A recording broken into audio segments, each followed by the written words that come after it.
Então, ó, antes de mais nada, a gente quer agradecer, né, a galera que já acompanha a gente aqui e a gente tá com parceria nova, é isso?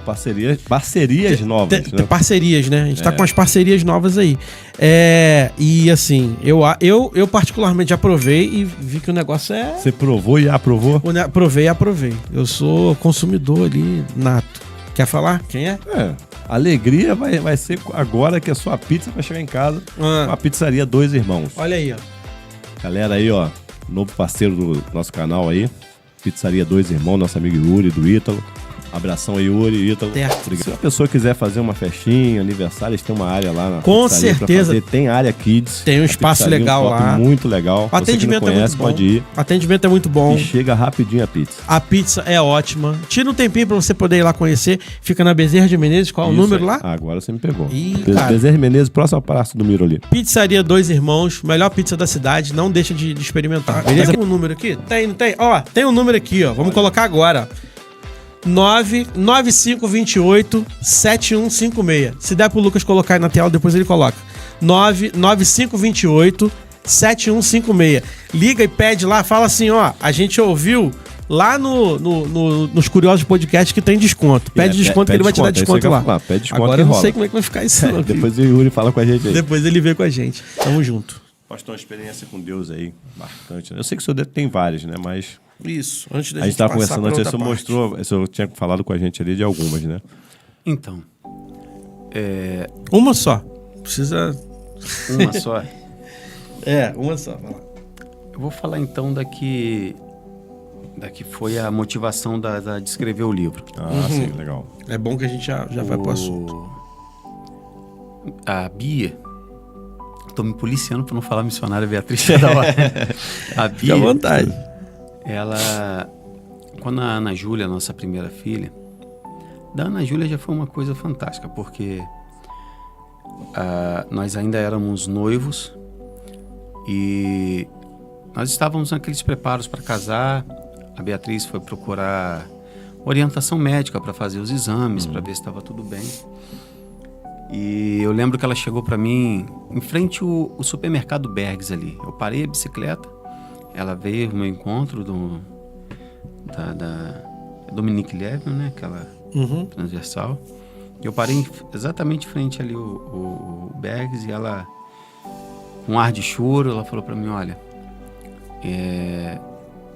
o doutor fulano disse que eu não posso ter filhos, que o meu útero está assim, está assado, tal, e que não é para eu estragar meu corpo nem com remédio, porque não tem a menor possibilidade de engravidar. Então, eu tô te liberando para você seguir a sua vida. E aí ela já estava começando a chorar. E ela pode seguir a sua vida e ser feliz com quem você quiser, ter filhos. Eu olhei para ela e falei assim, não, nós vamos continuar juntos. E se for a vontade de Deus, nós vamos ter filhos. E eu creio que Deus vai nos abençoar. Depois ela procurou outros especialistas que falaram a mesma coisa, praticamente a mesma coisa, né? Uns tentando amenizar, outros dizendo que havia uma possibilidade muito remota se fizesse uma cirurgia na forma tal. Mas enfim, o contexto sempre era o mesmo, não podia engravidar. E eu lembro que em casa, depois de casado já, eu lembro de ver a Bia, ela penteando o cabelo de uma menina que estava com um vestidinho vermelho, cabelo comprido, um castanho mais escuro. Eu não vi o rosto da menina porque ela estava de frente para a Bia penteando o cabelo dela de frente para um antigo guarda-roupa que nós tínhamos. E eu falei isso com ela.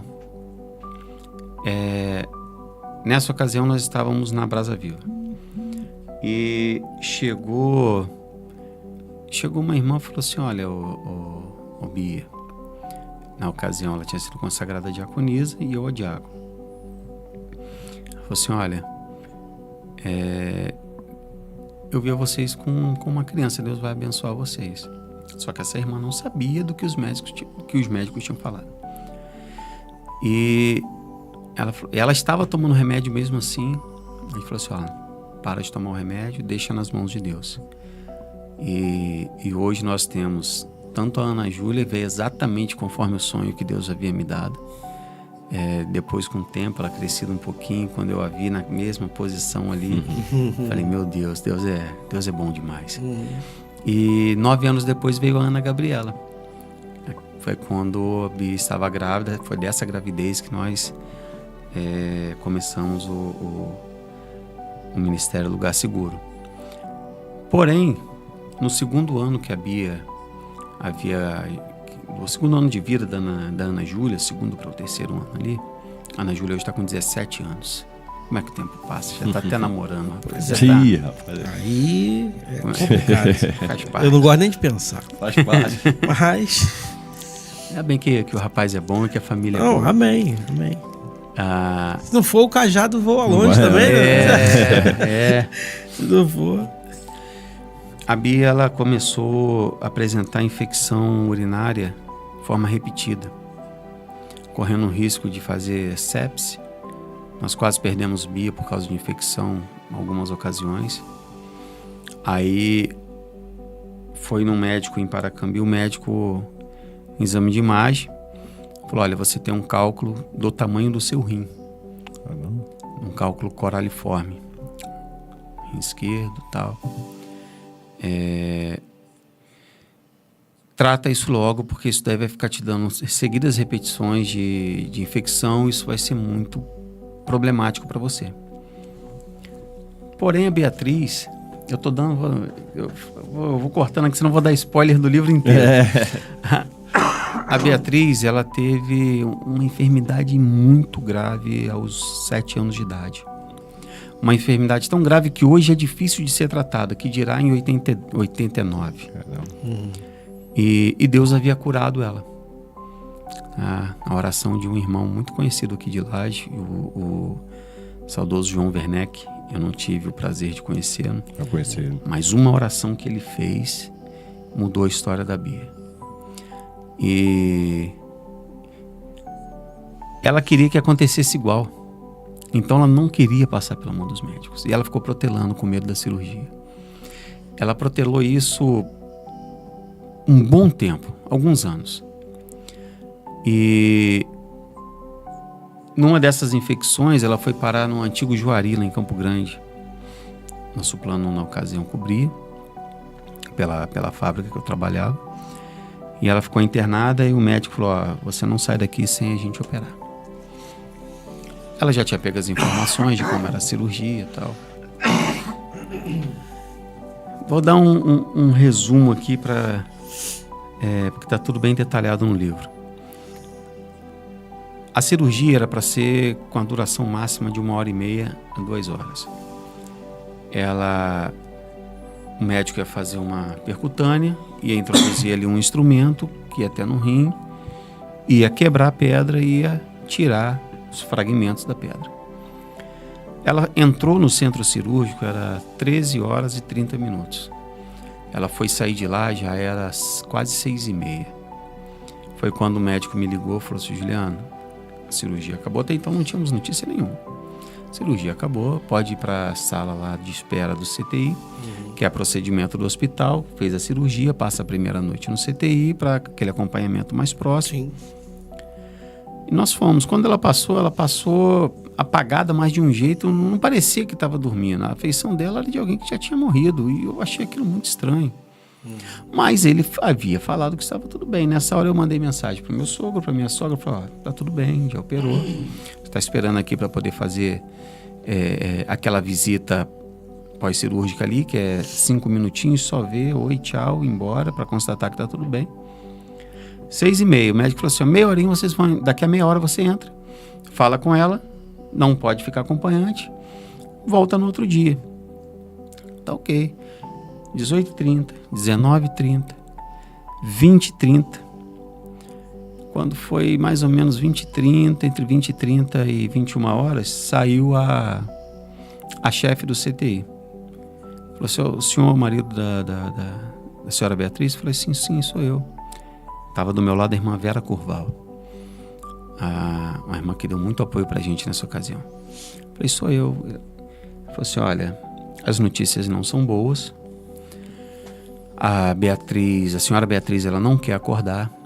Tudo que nós podíamos fazer para reanimar ela não surtiu efeito. A gente não tem mais o que fazer, a não ser esperar.